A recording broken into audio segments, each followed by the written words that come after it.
రోజైతే Horlicks ice cream చేసేద్దాం వచ్చేయండి. జస్ట్ ట్రైల్ మాత్రమే. మంచిగా వస్తే ఇంట్లో అందరూ తింటారు, మంచిగా రాకపోతే మనల్ని మాత్రమే తినమంటారు. ఈ హార్లిక్స్ ఐస్ క్రీమ్ చేయడానికి నేనైతే 5 స్పూన్ల హార్లిక్స్ తీసుకున్నానండి. ఒకవేళ మీరు ప్యాకెట్స్ తీసుకునేలా అయితే 2 ప్యాకెట్స్ అయితే సరిపోతాయి. తర్వాత ఈ హార్లిక్స్ లో కొద్దిగా పాలను యాడ్ చేస్తూ మిక్స్ చేయండి. ఉండలు లేకుండా మిక్స్ చేయడానికి అయితే ట్రై చేయండి. ఉండలు ఉన్నా పర్వాలేదు, తర్వాత మనకి మేనేజ్ అయిపోతుంది.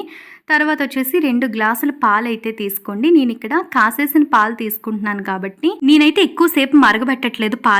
పాలు వేసిన వెంటనే నేనైతే 2 స్పూన్ల చక్కెర అయితే వేసేసాను. చక్కెర పూర్తిగా కరిగిపోయిన తర్వాత ముందు మనం మిక్స్ చేసి పెట్టుకున్న పాలు అలానే హార్లిక్స్ ఉంది కదా, అది కూడా ఈ పాలల్లో యాడ్ చేసేసి పూర్తిగా కలిపేయండి. అలా ఒక 5 నిమిషాల పాటుగా వదిలేసేయండి. మీకైతే హార్లిక్స్ ఐస్ క్రీమ్ రెడీ అయిపోతుంది.